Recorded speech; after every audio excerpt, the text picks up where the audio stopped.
Hello বন্ধুরা, স্বাগতম তোমাদের সবাইকে আমার ইউটিউব চ্যানেল মিস্টার এসআই।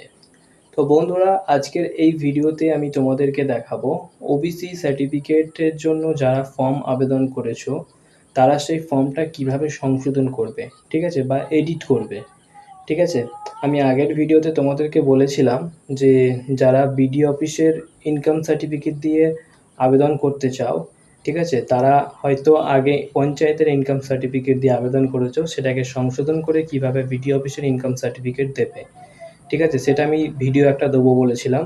তো এই ভিডিওতে সেটাই তোমাদেরকে দেখাবো। ঠিক আছে, আর এটা যে সবাইকে করতে হবে তা কিন্তু না, ঠিক আছে, কারণ আমাকে কিছু কিছু জেলার যে বিডিও তাদের নোটিশ আমি পেয়েছি, ঠিক আছে, শুধুমাত্র কিছু কিছু বিডিও তারা বলেছে যে তাদের ওখানে নাকি ওবিসি করার জন্য বিডিও অফিসের ইনকাম সার্টিফিকেট জমা দিতে হবে। ঠিক আছে, তো এই কারণেই অনেকেরা আবেদন করেছে, আমার আগের ভিডিও দেখে পঞ্চায়েতের সার্টিফিকেট দিয়ে আবেদন করে দিয়েছে। তো এখন দেখা যাচ্ছে তাদের মধ্যে কিছু জনের ব্লকে বলছে পঞ্চায়েতের ইনকাম সার্টিফিকেট দিয়ে আবেদন করা চলবে না, যারা বিডিও দিয়ে আবেদন করেছো সেইটাই চলবে। ঠিক আছে, তো সেই জন্য যারা পঞ্চায়েতের সার্টিফিকেট দিয়ে আবেদন করে ফেলেছো তারা কিভাবে সেটাকে এডিট করে বিডিও অফিসের ইনকাম সার্টিফিকেট দেবে, ঠিক আছে, তারপরে আবার সেটাকে প্রিন্ট আউট বের করবে, সেটা আজকে আমি এই ভিডিওতে দেখাবো এডিট করা। ঠিক আছে, তো চলো তাহলে শুরু করি আজকের ভিডিও।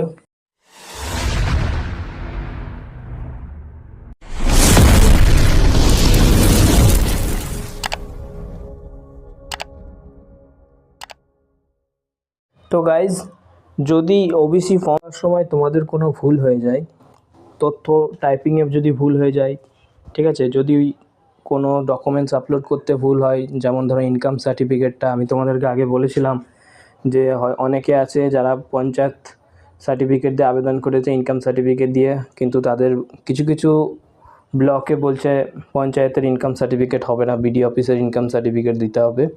তো তারা কিভাবে আবার সংশোধন করবেন, ঠিক আছে, নতুন করে ওবিসি আবেদন করবেন, সেইটা আমি তো আপনাদেরকে পরের ভিডিওতে বলেছিলাম। তো সেটাই আজকের এই ভিডিওতে তোমাদেরকে দেখাচ্ছি। তো সবার প্রথম এটার জন্য তোমরা গুগল ক্রমে চলে যাবে তোমাদের ফোন থেকে, ঠিক আছে। তো এরপরে এখানে কাস্ট সার্টিফিকেট লিখে সার্চ করবে, এবং কাস্ট সার্টিফিকেট লেখা সার্চ করার পরে অফিসিয়াল ওয়েবসাইটের মধ্যে তোমরা ঢুকে যাবে। এবং এখানে আসার পরে তোমরা একটা জিনিস খেয়াল রাখবে, এই সংশোধন করার জন্য তোমাদের যেটা লাগবে সেটা হচ্ছে শুধুমাত্র তোমাদের অ্যাকনলেজমেন্ট নাম্বারটা লাগবে। ঠিক আছে, আগে যে স্লিপটা অ্যাপ্লাই করে বার করেছো যে 3খানা স্লিপ, তার মধ্যে একটা হচ্ছে অ্যাকনলেজমেন্ট স্লিপ। তো ওই অ্যাকনলেজমেন্ট স্লিপে একটা অ্যাপ্লিকেশন নাম্বার দেওয়া আছে, ঠিক আছে, বা রেফারেন্স নাম্বারও বলতে পারো ওটাকে।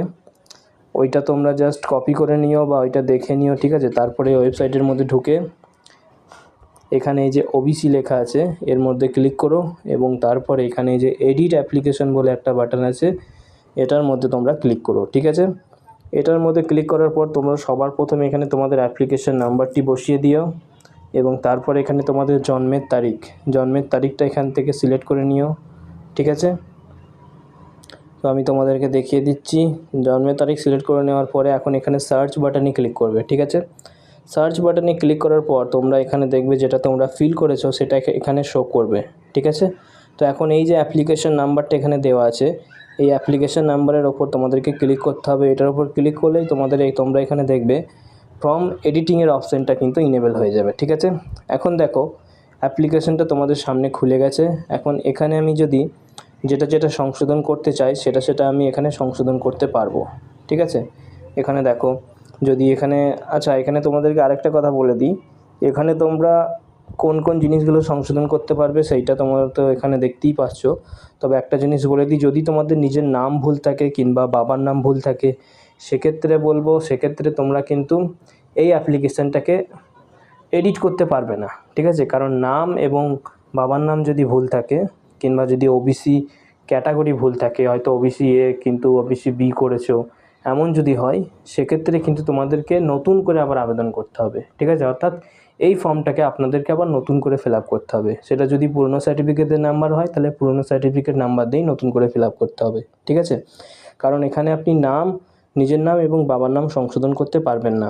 বাকি এখানে এই যে মোবাইল নাম্বার, তারপরে ইমেল আইডি, সেটাও সংশোধন করতে পারবেন, জন্মের তারিখ কিন্তু সংশোধন করতে পারবেন না।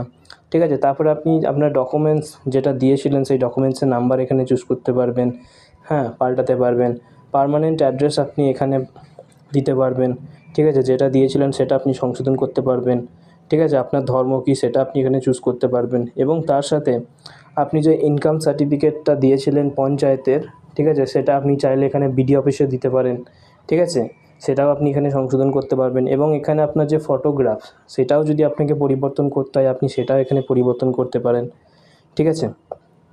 এরপরে বাবা মায়ের সার্ভিস ডিটেলস, অর্থাৎ বাবা মা যদি কোনো কাজ করে তাহলে সেক্ষেত্রে যদি তোমরা দিতে চাও, হয়তো পরবর্তীকালে তোমরা দিতে চাইছো কিন্তু যখন ফিল আপ করেছিলে আগে তখন হয়তো নান করেছো, এখন হয়তো দিতে ইচ্ছুক, তো সেটাও তোমরা এখান থেকে চুজ করে দিতে পারো, কারণ এই সমস্ত অপশানগুলো কিন্তু তোমরা পেয়ে যাবে। এগুলো কিন্তু এডিট করার অপশান তোমরা ইনেবেল থাকবে তোমাদের, ঠিক আছে।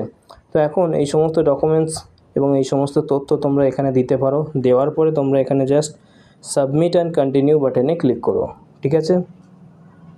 তো গাইজ তোমাদেরকে এখানে আরেকটা কথা বলে দিই, এখানে এই যে a service detail of father এবং মাদার এই অপশানগুলো আগে কিন্তু ছিল না, আগে ম্যান্ডেটারি ছিল না, ঠিক আছে, তবে এখন কিন্তু ম্যান্ডেটারি করেছে। তো দেখো এই যে অপশানটা আছে এখানে যদি অপশানগুলোর মধ্যে তোমার বাবা মা যে কাজটা করে সেটা যদি এখানে না থাকে তাহলে এটা তোমরা নান চুজ করো এবং তারপরে তোমার বাবা মা যেটা করে সেটা এখানে লেখো।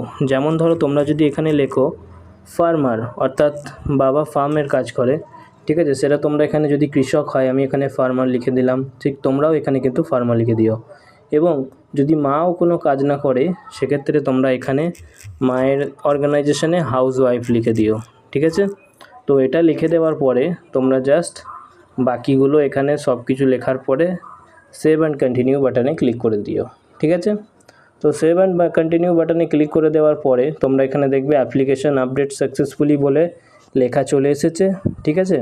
তো এখন তোমরা এই যে যেটা সংশোধন করলে সেটাকে তোমরা কিভাবে ডাউনলোড করবে সেটাও তোমাদেরকে দেখিয়ে দিচ্ছি। সেটার জন্য তোমরা আরেকবার একটা নতুন ট্যাব নেবে এবং সেখানে কাস্ট সার্টিফিকেট লিখে সার্চ করবে, তারপরে অফিসিয়াল ওয়েবসাইটে ঢুকে যাওয়ার পরে এই যে ওবিসি সেকশন আছে এর মধ্যে যাবে এবং এখানে এই যে রিপ্রিন্ট অ্যাপ্লিকেশন বলে যে অপশানটা পাচ্ছ এটার মধ্যে ক্লিক করবে, ঠিক আছে।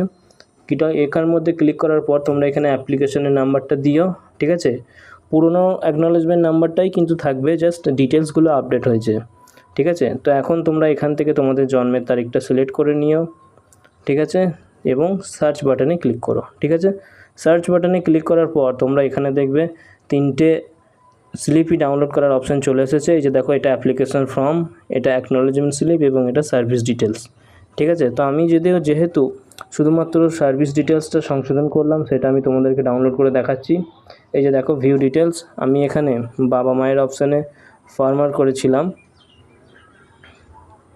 ও সরি সেটাকে এখানে এখনও আপডেট হয়নি, ঠিক আছে, কিন্তু এটা আপডেট হয়ে যাবে তোমরা দেখো, ঠিক আছে, এটা আপডেট হয়ে যাবে, ঠিক, এটা আমার অ্যাকনলেজমেন্ট স্লিপ। এইভাবেই কিন্তু তোমাদেরকে জাস্ট সব কিছু সংশোধন করতে হবে, ঠিক আছে।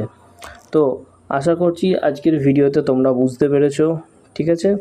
এবং এই ভিডিও চলাকালীন যদি কোনো জায়গায় বুঝতে অসুবিধা হয়ে থাকে, ঠিক আছে, সেক্ষেত্রে তোমরা আমাকে কমেন্ট করো, আমি তোমাদের কমেন্টের উত্তর অবশ্যই দিয়ে দেবো, ঠিক আছে।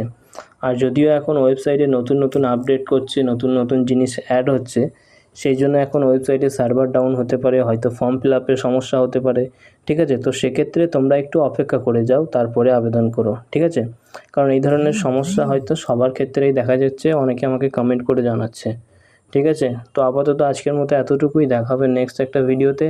Thank you guys, thanks for watching.